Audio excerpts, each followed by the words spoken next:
Hello again, my friends. Well, we are getting very near the end of the reading of trout fishing in Chilean rivers. Cover has the rainbow trout on it. My grandfather's name, Alexander MacDonald, and the Chilean river on the back.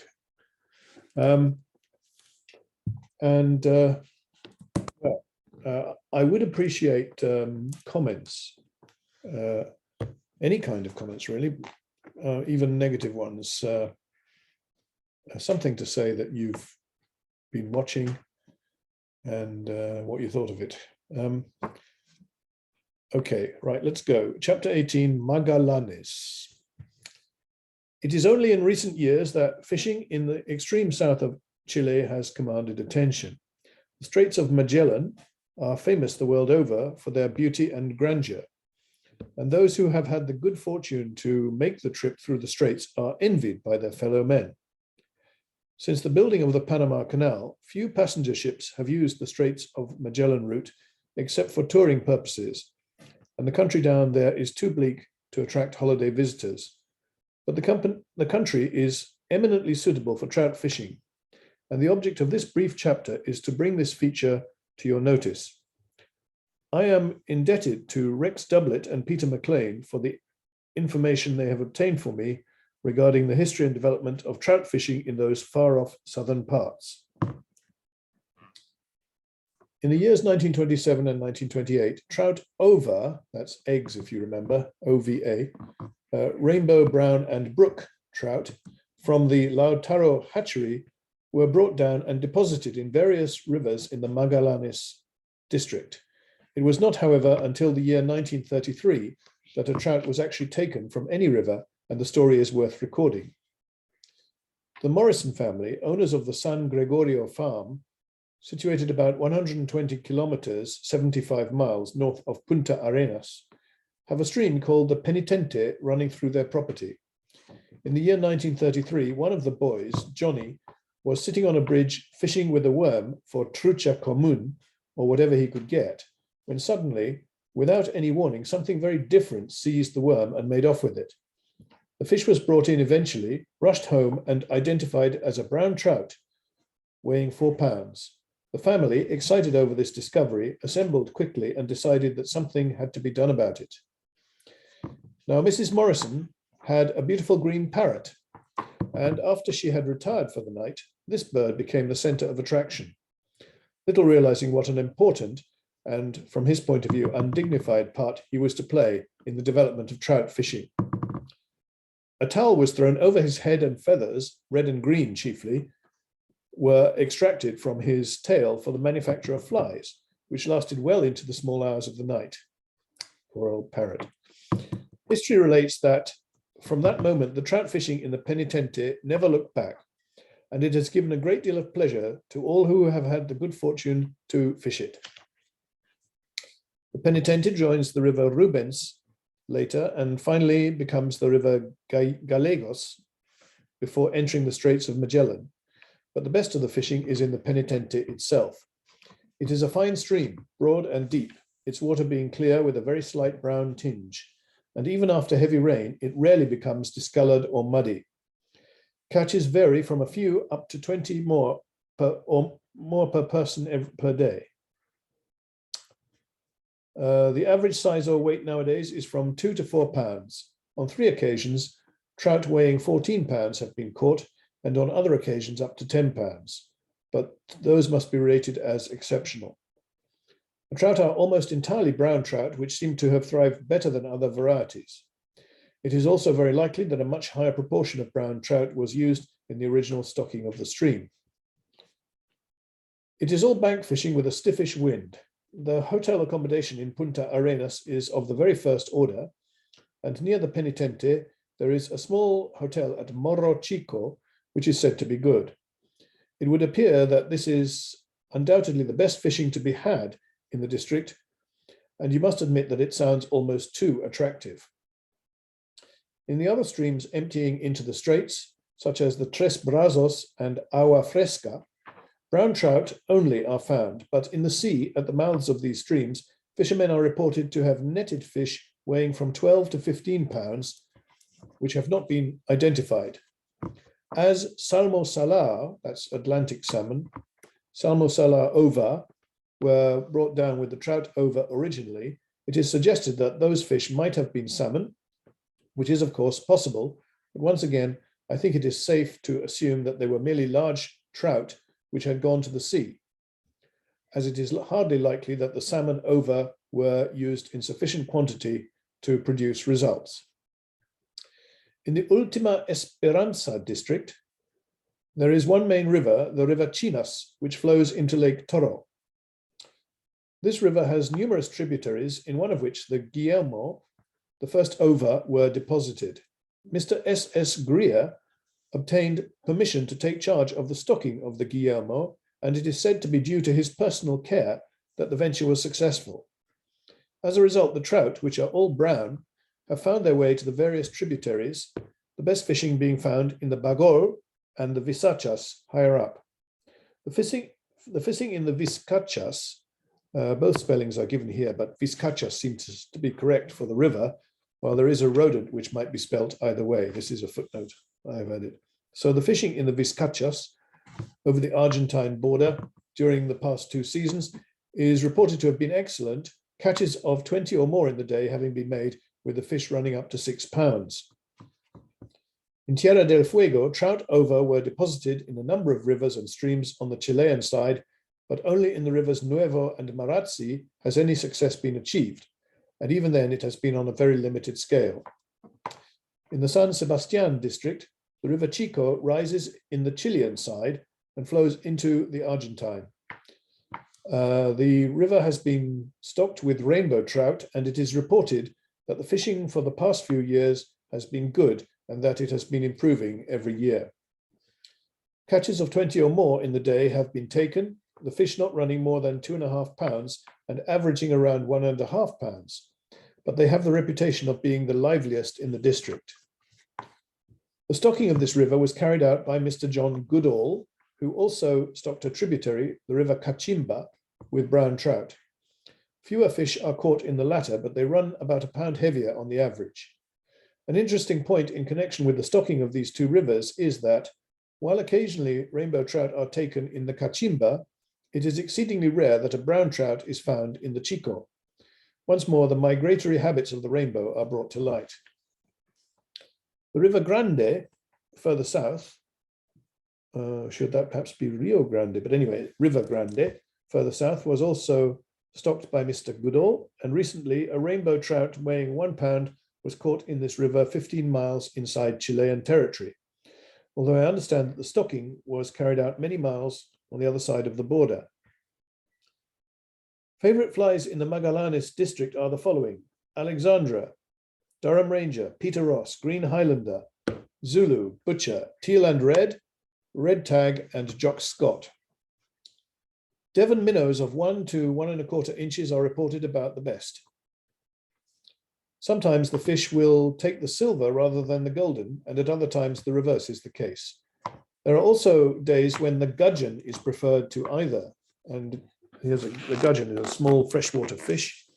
And I've got a picture of a gudgeon. There's a gudgeon from Wikipedia in the footnote. Wonderful catches have been made from time to time with homemade lures of different sizes and shapes. It is evident from the information received about the fishing in the Magallanes district that a lot of trouble has been taken to establish trout fishing there, and that the efforts of those pioneers in the far south are being amply rewarded. Here's wishing them the best of luck in the future. And now we go on to chapter 19, Fisherman's Yarns, page 311. And the truth is not in him. The above is the conclusion of a quotation relating to the fisherman.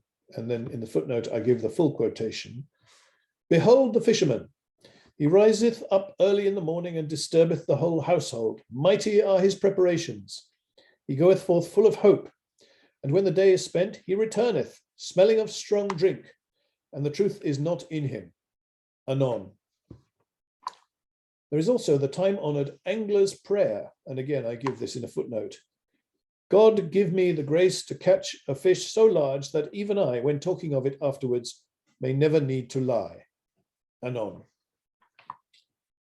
So the time-honored Angler's prayer, too well known to require repetition here, which is clearly an indication that the proverbial untruthfulness of the angler is frankly and openly admitted by the angler himself. Then there is one definition of fishing which puts it rather crudely: an uninhabited body of water completely surrounded by liars in old clothes. Liars in old clothes, gosh. The angler's reputation for, shall we say, exaggeration, it sounds better than untruthfulness, is on a parallel with the Scotsman's reputation for being niggardly. It has become a worldwide joke and nobody pays any serious attention to it. Everybody knows that the fisherman does not lie maliciously, but at the same time, the inherent tendency to shoot a line is so strong that his accounts of his achievements on the water must be taken with a grain of salt. It is an extraordinary and curious fact that the most upright of men, on his return from a fishing holiday, will tell the old story of the big one that got away, and that nobody will believe him. And that when he speaks of battles with 5 and 6 pounders, his audience will automatically knock off a pound in every case. The facts may have been absolutely correct in every detail, but the inborn tendency to call a 5.5 pounder a 6 pounder discredits the angler's story from the very beginning. And among his fellow anglers, it is still more difficult to get away with it.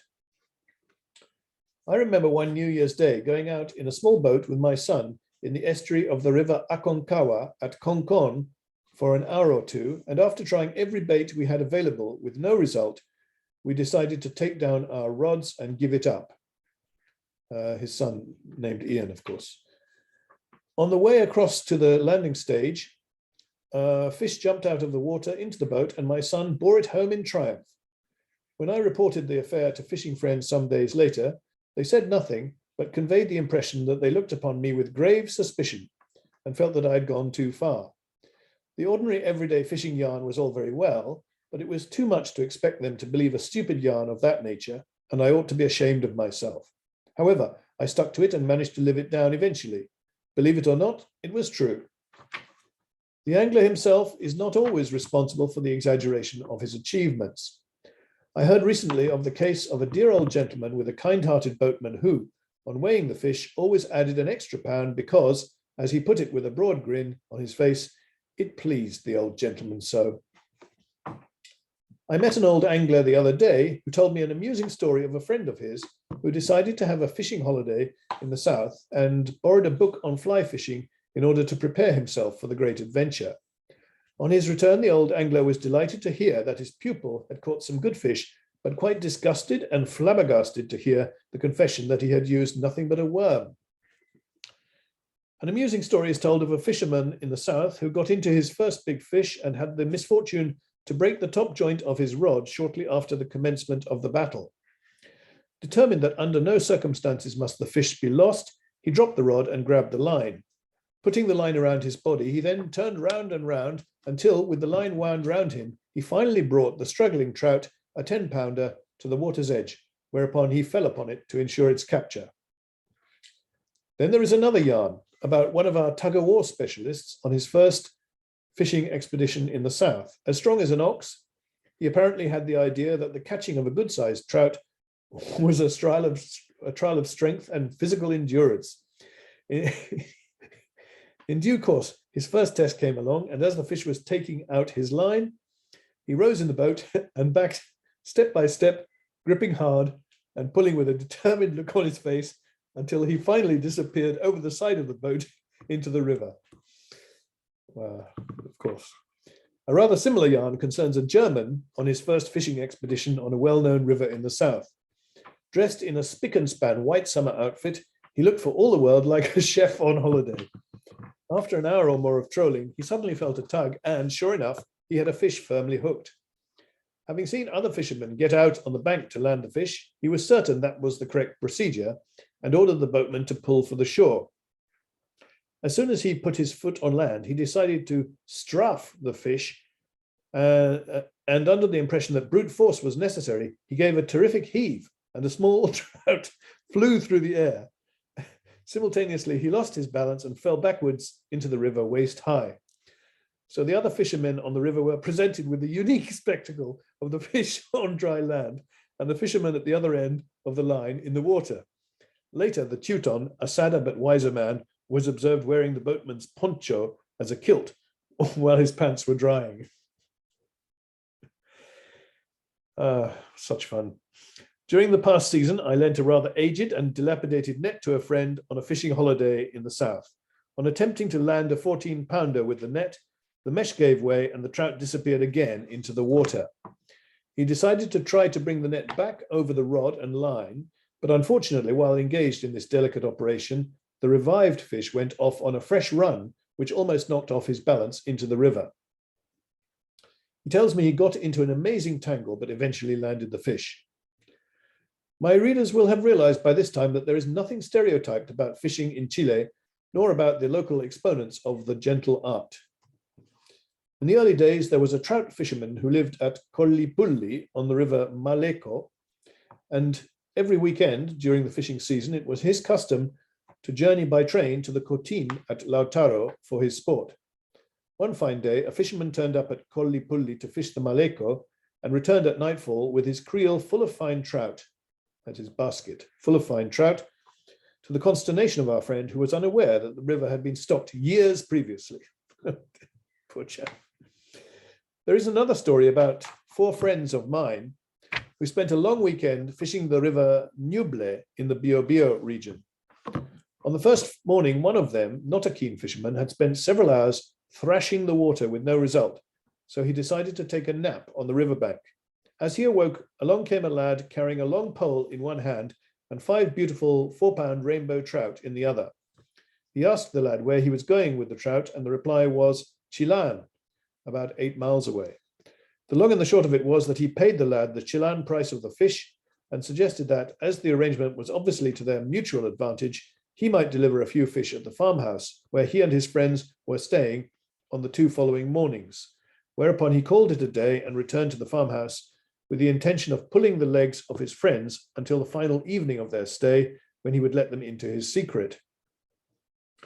In the evening, the others returned with 2 small fish between them after a very bad day and asked him, comfortably seated in a deck chair smoking a cigar, how he had fared. He said he had enjoyed a very good day and invited them to look at his catch hanging up round the corner. After the initial shock, there were the usual questions as to what particular fly or lure he had used, and whether and where and at what time of day he had caught the fish. Next day and the following day, the others were out at daybreak, but their successful friend did not even get out of bed until late in the morning, and on both evenings there was a repetition of the scene of the first evening. By this time, the amazement of the others had reached a point where they no longer regarded it as funny, and they took a very poor view of the futility of their own efforts in comparison with the success of their friend. He, for his part, realized that it was no longer a joke and decided that his original plan of divulging the secret on the final evening of their stay had to be abandoned in the interests of personal safety. In Santiago, 2 weeks later, over a bridge table, the opportunity came when everyone was in the best of humor, and he unfolded his humiliating tale of how he had acquired the fish, to the accompaniment of considerable laughter, which contributed to his forgiveness. But the next time he says he was using a silver doctor, it will not sound convincing. Silver doctor is one of the flies, yes. Quite the best fishing yarn I know was told me by a fisherman from England whom I met in the south of Chile some years ago. I trust I am not stealing his thunder or infringing his copyright by telling the story. If so, I beg his pardon. He belonged to a family of fishermen, and from his earliest days, he was accustomed to listen to the tales of his elder brothers about the fish they had played. The ambition to play a fish became an obsession with him, and he made up his mind that, although he had not yet reached the age to be taken on a real fishing expedition, somehow or other he would experience the joy of playing a fish.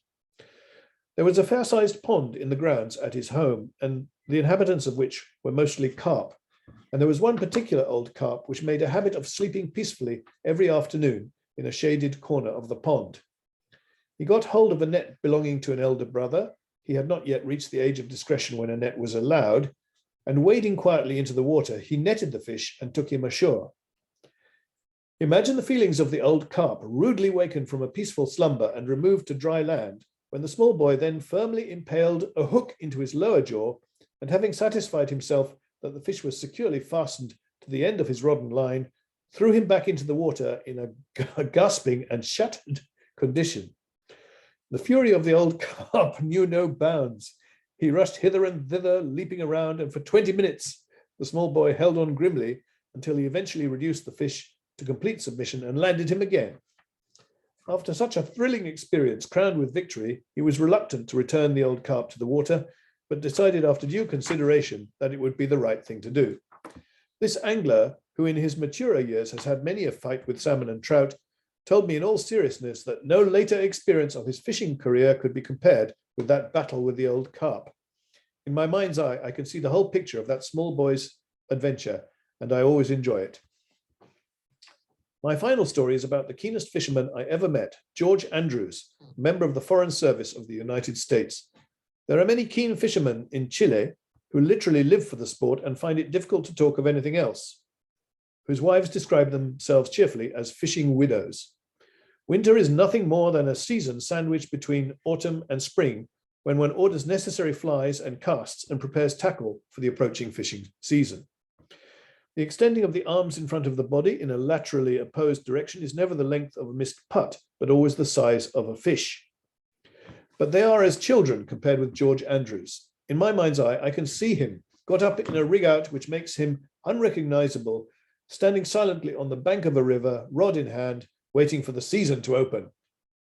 From early morning until late at night, in the sunshine and in the rain, I can picture him never relaxing for a moment, except possibly to light a cigarette, never stopping to have a meal, but always intent on the water and the possibility of catching on a fly that 15-pound rainbow trout he has set up as his fishing target. Here is his description of a trip to the river Enco and the source of the river San Pedro in December 1943, and I have his permission to include it. Why didn't the trout take more? God only knows. The Soluna tables had very little bearing on the matter. The moon was almost dark, and later on in the first quarter, and that is reputed to be the best phase of the moon. Furthermore, the moon was in perigee, or nearest the earth, on December the 1st, and that is supposed to be the best time to fish. It's all nonsense, almost. The barometer was falling, and there were no sudden changes in the weather, excepting for the strong puelches, which brought good, not bad fishing. See page 3 of the Soluna tables for 1943, which were all wrong. We used innumerable kinds and sizes of flies, but the plugs brought better results for non-cricket barbarians. The reason probably being that the predaceous Chilean trout thought that those wiggling chunks of wood were some sort of strange and delicious fish. At the outlet of the Lake Riñihue and in the San Pedro River, there were thousands of beetle-like insects with white bellies and light green backs called San Juan, and the stomachs of the fish caught in those waters were full of the creatures. That may explain why we got no more strikes than we did, although I used a green Highlander for hours. Another contributing cause for our rotten catch was probably that the water was too hot, ranging from 58 to 60 degrees Fahrenheit in the Enco River, and in Lake Riñihue, below the mouth of the Enco River, from 59 to 60 degrees Fahrenheit, down in the San Pedro River above Los Lagos. There had been very little rain for 3 or 4 weeks, and as far as I was able to gather from various and mendacious accounts, it had not really rained for about 20 days. This, I think, was the main reason for the dearth of strikes on 2 counts. The water was warm, and there had been no recent change in the conditions to stir up the trout. The high temperature of the water is somewhat open to doubt as a cause, since a fisherman who was on the Enco when we arrived there told me that 2 years previously he had had tremendous luck with 2 or 3 hours of fishing a day when the water was much warmer than it was at the end of November 1943. The fish appeared to be in the lake, both at the top and the bottom of Lake Riñihue, because among the 3 of us, only one decent fish was caught in either the Enco River or the San Pedro River, namely the 5 3/4 pound brown trout caught by Tito Vessel up in the Enco on December the 1st, and that was a freak. Furthermore, the only good fishing that we had at the bar of the Enco was in the early morning and in the evening when it was almost dark. In the morning, the fish appeared to be playing like so many dogs or seals or porpoises and not feeding. At the outlet of Lake Riñihue, the fish struck only when a puelche was blowing, and the larger fish were taken only in the very late evening, almost at dark. In the San Pedro, the fishing was indescribably bad, and I can offer no plausible reason for this, excepting that it had not rained for many days. However, Don Emilio Sadzavka told me that on Sunday, December the 5th, a fish of 4.5 kilos had been caught, and Carlos Ribera, my boatman on the San Pedro, told me that on the same Sunday, a fisherman who had gone with him had caught 35 fish on orenos and spoons.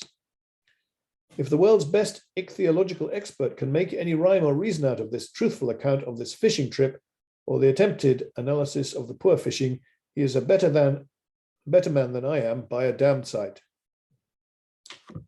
I am happy to report that since he left Chile, he has achieved his goal in British Columbia, where he caught lots of coho salmon over 15 pounds. Good luck to him. That's George Andrews. Okay. And finally, we are on to chapter 20 and the postscript. Not very long to go now. Chapter 20, a word to the prospective visitor. Page 328. Now that I have told you all I know about fishing in Chile, what do you feel about it? Are you tempted to escape from the rigors of your winter climate and enjoy some fishing in Chile? If you decide to come, I do not think you will be disappointed, and take my advice and book your accommodation well ahead of time. One trip which might appeal to you would be to come down through the Panama Canal and down the west coast to Valparaiso.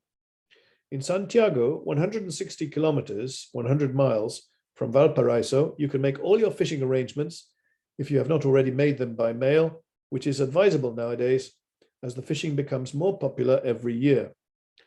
At the end of your fishing holiday, you can proceed from Puerto Varas across Lake Lanquije, through Ensenada, Petrohue, and Puella, across Peulla, P-E-U-L-L-A, across Lake Todos Los Santos and over to Bariloche, the railhead in the Argentine Republic. From there, you can go to Buenos Aires by train and return home up the east coast of South America. In this way, you can combine with your fishing the pleasure of a trip through the best of the Chilean Lake District.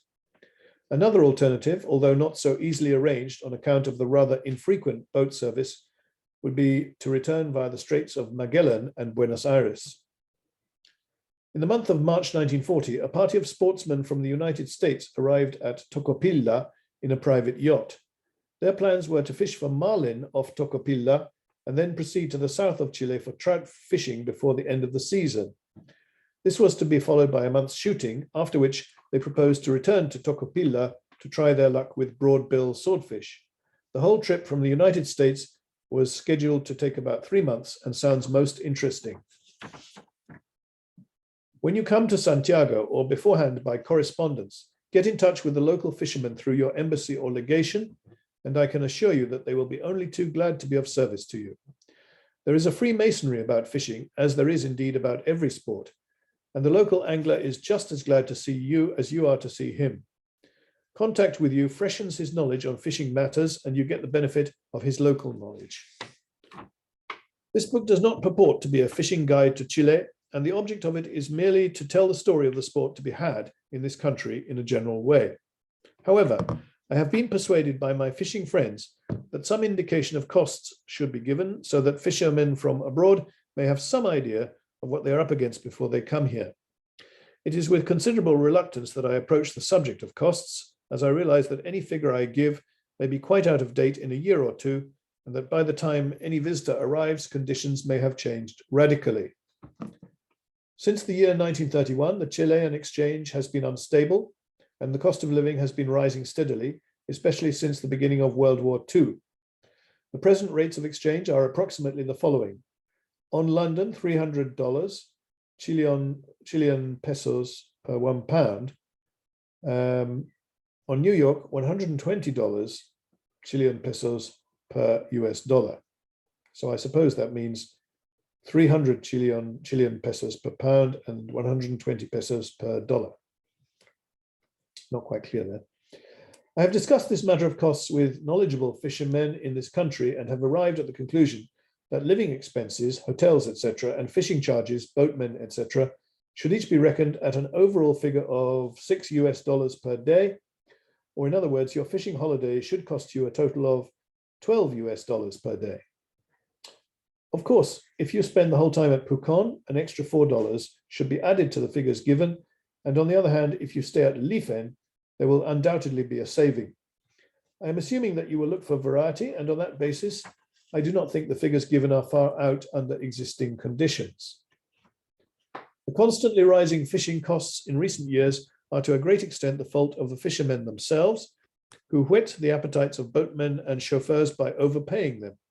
It is a good thing to make inquiries regarding those matters, and the most economical solution in the long run is probably to engage boatmen and arrange for transport through the hotels.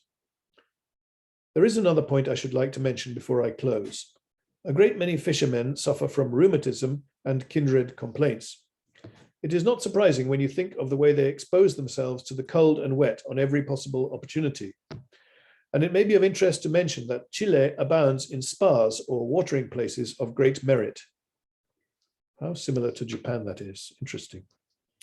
There is a story told of a Chilean who was suddenly afflicted with a bad attack of sciatica, or some similar complaint, and decided to go to Germany to consult a great specialist there. After a careful examination, the specialist in Germany advised him to go to Chillán in Chile, where he would find the best mineral spring in the world for his affliction. I cannot vouch for the story, but it is a good one and speaks volumes for the reputation of the Chilean watering places. The best known and most renowned are Chillán, Tolhuaca, and Cuyehue, about which I have already told you. If you wish to combine the treatment with your fishing holiday, there is a spring in the vicinity of Lifen, which is said to be good, and in the neighborhood of the Tolhuaca watering place near Curacotin, there is a variety of trout rivers to choose from to satisfy the most exacting fishermen. The river Diquilin rises not far away from the Chillán watering place, and you might find some good fishing there, although transport is the difficulty. The Pukon Hotel Management, to provide still another attraction, is considering opening up a watering place at Minetue, 18 kilometers, 11.25 miles from the hotel. And the intention is to make available at that place an installation of the first order as an annex for the benefit of hotel visitors. There are a number of other watering places which you will observe marked in my fishing map. Alas, where is the fishing map? I wish I had it. Perhaps it will turn up later. You will observe marked in my fishing map, and although in certain cases the hotel accommodation may be somewhat indifferent, the curative qualities of the water are undisputed. During recent years, there has been a considerable improvement in conditions for the visitor to this country, and from what I have told you, you will have gathered that facilities in the future are likely to make a visit still more attractive. The reason is that it is only comparatively recently that the Chilean people have come to realize fully the beauty of their country and the pleasures it has to offer. This fact, combined with exchange restrictions which have curtailed travel in the United States and Europe, has brought about the development of the wonderful holiday and health resorts to be found in Chile itself. The great strides now being made in civil aviation will undoubtedly be of considerable aid to the development of this country as a place to visit. I trust that in writing this book, I have fulfilled the mission on which I set out, namely, to give my fellow anglers in other parts of the world some idea of the wonderful sport to be had in this far-off corner of the globe. Let me assure you once again that, should you choose to take a fishing holiday in Chile, you will be welcomed by a people renowned for their hospitality and courteous consideration for the foreigner. You will find that the Chilean is filled with an intense love for his country, and you will agree that he has every reason to be proud of it. And then there is the postscript, which is very short and concludes the book. Postscript. Looking back over 20-odd years of fishing in Chile, what fun I have had, what friendships I have formed, and what luck to have made my home in such a delightful country, an angler's paradise. The good days, when the trout were taking, when everything went right, when the strike was invariably well timed, when thrill followed thrill, when the number of fish in the creel was entirely secondary to the glorious feeling of satisfaction engendered by the pleasures of the sport and the beauty of the surroundings. The bad days, when the weather was disappointing, when the trout were either uninterested or just missing the fly, when nothing went right, when one's casting was faulty or inaccurate, and the fly kept getting entangled, when the trout were continually getting away through errors of judgment, when the evening rise on which one pinned the last hope was a dismal failure, when one returned home tired and dissatisfied. Fishermen have all had these inevitable experiences, and the joys of fishing can only be fully appreciated when one learns to take the rough with the smooth. After all, fishing would be poor sport if one were invariably successful and every other cast produced a fish. 1 or 2 good fish on a bad day are worth 10 on a good day. And it is the unexpected which provides the real thrill of this wonderful sport. For my part, fishing in Chile has been an unforgettable chapter in my life, and I know that many of my friends could say the same. There we are, finished.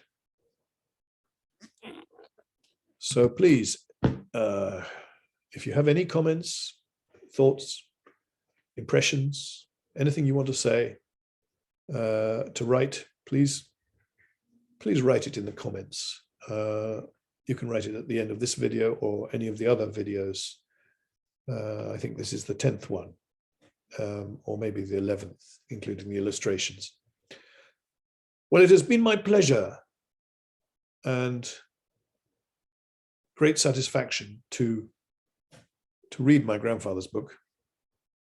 I feel that although I never met him, I have somehow come in contact with him by doing this. And I thank you very much for watching and listening to my reading. And stay safe and happy fishing. Goodbye.